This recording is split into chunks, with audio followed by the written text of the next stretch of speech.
Hello and welcome to the Pulse of Spokane. I'm your host, Isabella. Today we're here with Bryan Murphy, who is a graphic and user experience designer doing freelance work here in Spokane. Bryan, how's it going? Not too shabby, a little smoky out there, but A little smoky. I'm able to breathe a little bit. Did you do anything fun this weekend? Ooh, a lot of labor, yard work mostly, so Okay. breathe in all that fresh nastiness that's out there. So Yeah, absolutely. All right, well, in just a minute, we will come back and talk to Bryan and see what he's up to these days.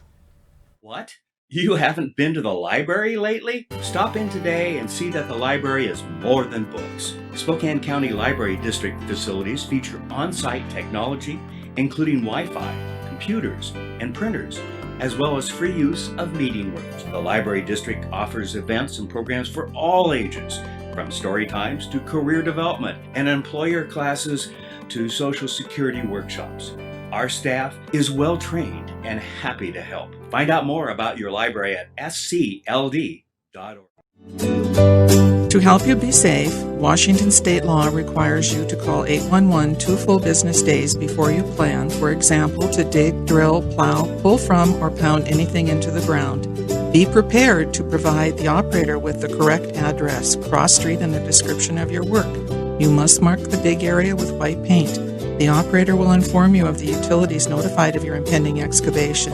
Wait for all their marks. Be safe and dig with care. When building a home or considering a major remodel, who are you going to choose? The Spokane Home Builders Association is an organization that works to elevate professionalism in the residential construction industry. We promote, protect, and educate for our community, building our community one home at a time. We are the Spokane Home Builders Association. Hi, this is Kurt Stockwell with Well Dressed Walrus. We are a local website design and development company here in Spokane. What we do is build beautiful, usable websites for local businesses. A website needs to be beautiful, it needs to be usable for your users, your customers, and yourself. Contact us anytime. We'd love to talk with you about your online marketing.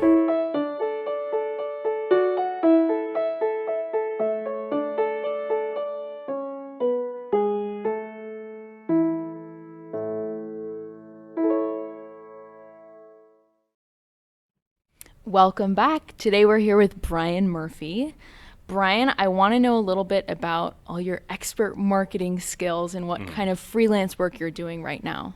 Well, really the majority of the work that I'm doing at the moment is consisting of branding small businesses and a lot of user experience design with mobile and desktop applications for websites or mobile apps. So yeah, I've been focusing mostly on those areas as of recently, but graphic design kind of encompasses a lot of other things. So, Gotcha. yeah. Okay. So what's your favorite part of the process, would you say? Do you like the illustration aspect of it or the coding or the... So actually, research is probably the funnest part. Okay. It's for me where I kind of generate most of the ideas I'm able to. Usually with meetings, client meetings, I'm able to kind of pick up one or two things that give me like an initial idea for a concept, and from there I'm able to, after the meeting, do some research based off of their business, which involves really understanding how that business operates, what are their pain points, what are they trying to accomplish, and from there I'm able to look into a few things and see more specifically about how that particular, I guess, that area of the business works. Okay. And from there, start creating concept work. Gotcha. Interesting. So who are some of the clients or partnerships that you've had with businesses? With businesses, well, in the past I've worked with Microsoft. I actually worked on their Xbox One project way back in 2013. So that kind of consisted of more storyboarding and conceptual work on site there in Redmond. Which was pretty cool because at the same time, that was a big hype media event that really pushed and promoted this new system that was like next gen consoles, right? So Yeah. got a lot of work shown at the launch of that event, the announcement, and also for the electronic Electronic Entertainment Expo, the E3 event in Los Angeles. So Okay. it was pretty high profile. It was fun working on it. Absolutely. That sounds really fun. Oh yeah. So how was working with Microsoft, which is a really big business, how does that compare to the freelance stuff that you're doing now? Well, freelance offers more, I guess in that instance, a lot more creative freedom, like where the art direction really kind of takes play and precedence to be able to like make these executive calls on, based off of the client interaction, what's going to be the direction that we're going to take here. Working at Microsoft, big corporate powerhouse, right? Absolutely. So there you're a little bit more restricted. The Xbox division ended up actually being a lot more casual, you could say, about how they went about structuring everything. There's still structure, don't get me wrong, but yeah, they offered enough creative space to be able to allow us to do our thing. Okay. But still within like the confines of the corporate structure, you know? Yeah, definitely a little bit different then. Yeah. Okay. So what is a project that you're working on right now that you're particularly enthusiastic about? Well, one project that I just wrapped up that was pretty exciting was actually working with a nonprofit. It was called the Harvest Fund, and they specialized in really providing agricultural tools and technology, as well as finance to women. I was trying to get this down because it knots my mind up a little bit. Women in developing countries who are farmers. So their purpose is to bring them out of poverty, essentially. And they do that with giving them access to finance and these technologies, which they put into practice and have this long-term goal of actually, being able to educate them, get them out of this area where they can hardly even feed their families. So Yeah. I developed, after the conversation here and realizing that, what they needed was a full-on branding project, but it was more than just the visual end of things. They actually had communication was their biggest struggle. They didn't know how to communicate what they did. So part of the branding that I ended up doing was clarifying how that messaging and the structuring of that would work. Okay. So this way they can better communicate to not only their target market, like the people that are like on their Instagram, things like that, but also the more corporate executive type, the stakeholders that are going to be donating to things like that. Okay, So interesting.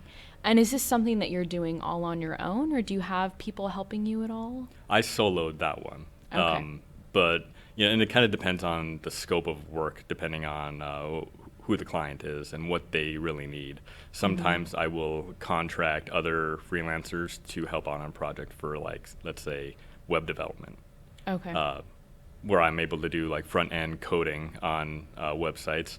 A developer would be more needed for like real hands-on stuff. That way it frees me up to be able to manage the project and take a little weight off of the hard work that needs to get done. Yeah, totally.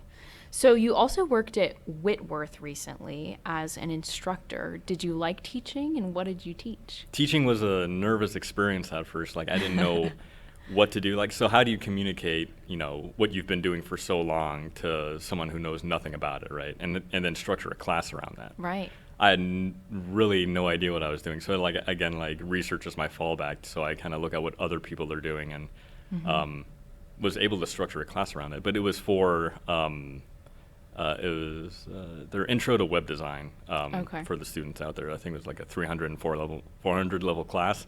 Other thing about that, 300 and 400 level class, I got 2 different levels in one intro class. So I was trying to figure out how do I teach these people that are at completely different levels. Right. So that was easily the biggest challenge of doing that. Yeah. But it was fun because along the way you learn these students, you know more about them, their design aesthetics, their style, and you develop these awesome relationships with them, and then you learn more about yourself. And like I feel way more confident right now about being able to teach people, like at least in a formal setting, about what I do. Right. That's challenging, but very rewarding, I would think. It is. Seeing them grow. That's also like probably the most rewarding part, and like letting them kind of find their own path at the same time, just kind of guiding them without, telling them exactly how things need to be. Totally.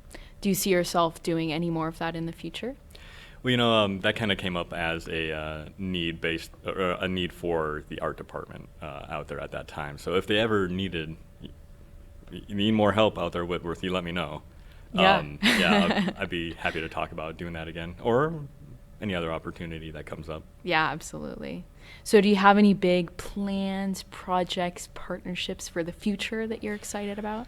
Where I'm at right now is kind of focusing more on marketing myself, getting my name out there, because I'm actually relatively new to the community. Okay. I actually moved out from Seattle 2 years ago, so Oh, okay. don't hate me for it. But I'm actually not originally from there, but I did kind of migrate, so yeah. Put the daggers away right now. Yeah. Just kind of focusing on how best to, I'm not a marketer by any means, so another skill that I need to kind of bone up on and start implementing for myself. Right. Okay, gotcha. So if people want to get in touch with you, what's the best way to reach you? Best way to reach me is most likely through my website, bryanmurphy.com. Okay. With a Y, B-R-Y. Yeah, All right. Don't get it wrong. And you'll be able to contact me through there with a contact form, or reach out to me on my LinkedIn profile. Okay. Sounds great. Well, thank you so much for being here today. Appreciate the time. It was so interesting to talk to you. We'll have to get you on again soon. Hey, anytime. I appreciate that. And thank you guys for tuning in to the Pulse of Spokane. We'll see you next time. Thanks for watching. Ask the host a question, recommend a guest, or check out any of our other programs on Facebook, YouTube, Twitter, Apple Podcasts, Spotify, or SpokaneTalksMedia.com. Sponsored by Local 29 Firefighters Union, Well Dressed Walrus, and Homes for You.